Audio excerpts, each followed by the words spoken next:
Hello Year 12. Welcome to your second video explaining Task 2 for Advanced English, particularly about Module C. So you'll see that I've taken screenshots of your assessment task. As it says on your notification, this is worth 25% of your school assessment mark and is comprised of two parts. Part A worth 12 marks and B worth 8. We'll look at both in more detail in a minute. It is due on the 2nd of March by 4 p.m. Not 4:01, not any later, exactly 4 p.m. You'll submit it through Turnitin. Okay, so Module C, the craft of writing, will often give you a stimulus. That's for the HSC, the trials and so forth. And that's what we've done for this assessment task. As the title suggests, a stimulus should stimulate your ideas. The first thing I'd probably get you to do is press pause on this video and start annotating what is Salman Rushdie talking about in this extract from Midnight's Children. He's giving us a commentary on truth and memory and how we only trust our version of events and how memory can reflect, but it can also glorify, it's altered, and there's obviously a real rich complexity to an individual's memory. The stimulus is the same for all advanced students, but how you use the stimulus is up to you. And like in the HSC, no two students will approach the stimulus in the same way. So spend some time really unpacking the stimulus.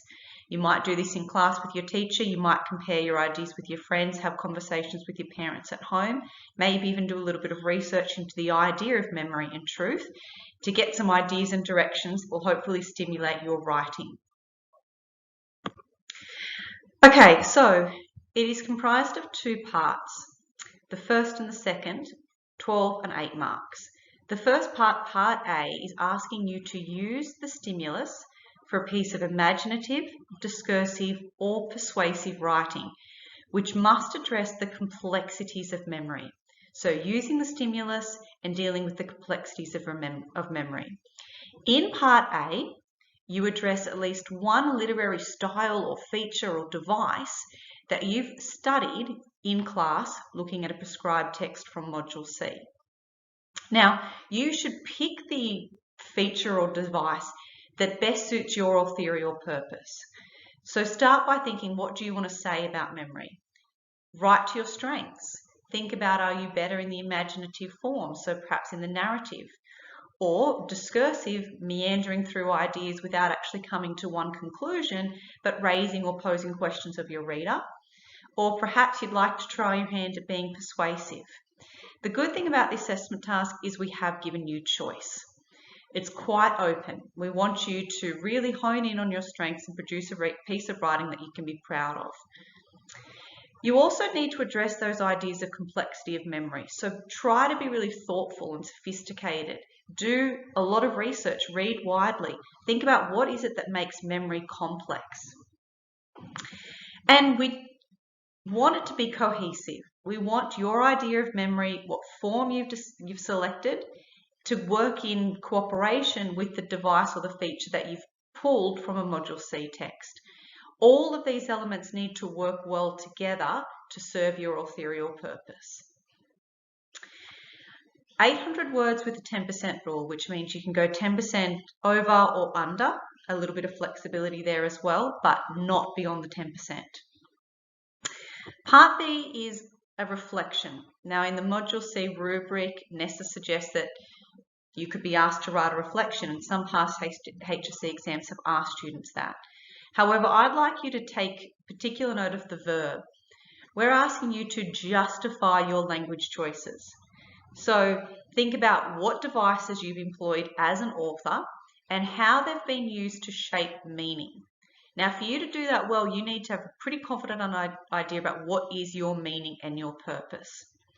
In Part B, you also need to explain how you've been influenced by that Module A text.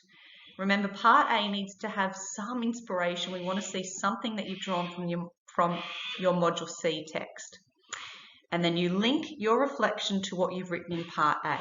Again, we're giving you a 10% rule, and it's only 500 words, so the challenge there will be you have to be concise and precise with your language. There's not a lot of room to fluff about.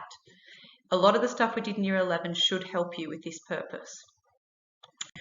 Okay, so let's have a quick look at the marking criteria. I'm going to particularly look at the A range band, which is obviously what we're all aspiring for.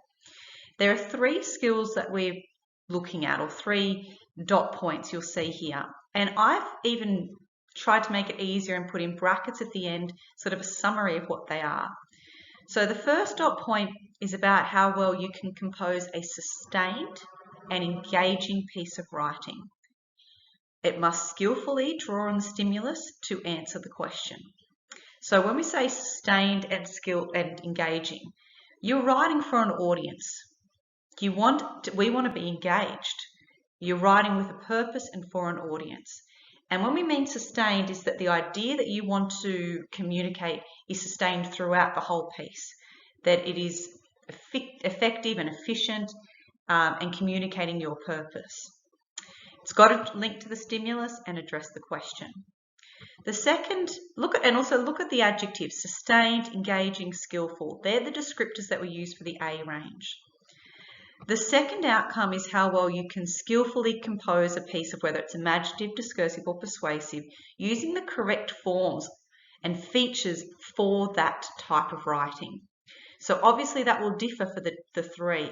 But if you're aiming to be persuasive, how well are you using devices specific to that form to persuade your reader?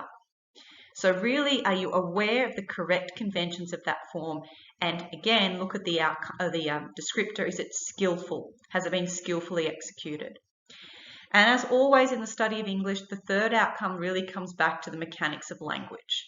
Now that's particularly important in Module C because markers want to see that you've got skillful control of your language and your structure, and it's appropriate. You've made those choices for your purpose, your audience, and your context. The other thing in Module C we want to see is a range, a repertoire, not just relying on one technique, but a range of skillfully crafted devices. Okay, now part B, the reflection statement, we are asking that you justify your choices. Now, the descriptor we're using for that is comprehensively. Is it a comprehensive justification? You've thought about the choices in part A, what techniques and style and all those sort of things, and why they've been used.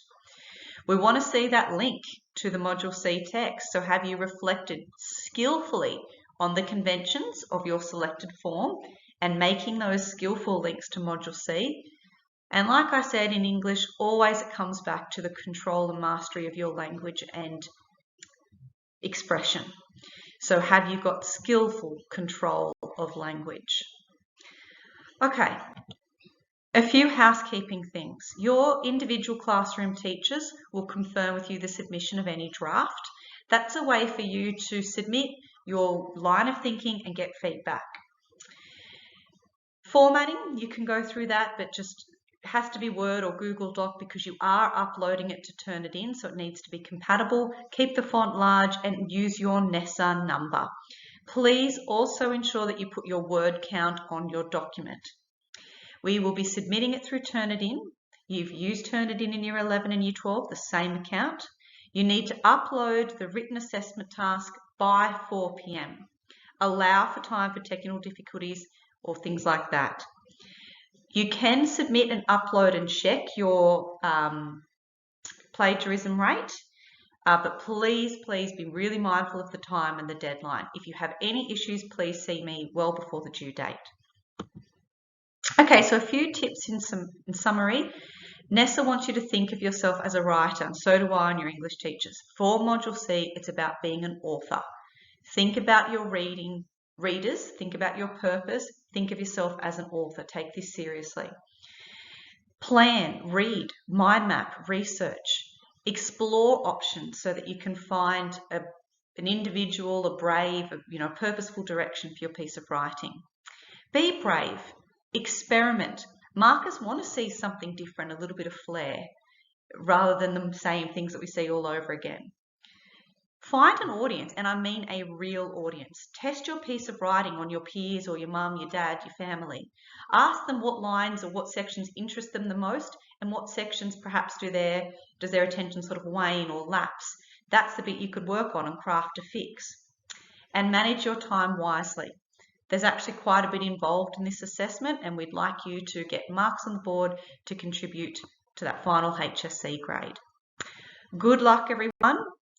If you have any questions, of course, your classroom teachers will be happy to help, or you can come and see me. Thanks again.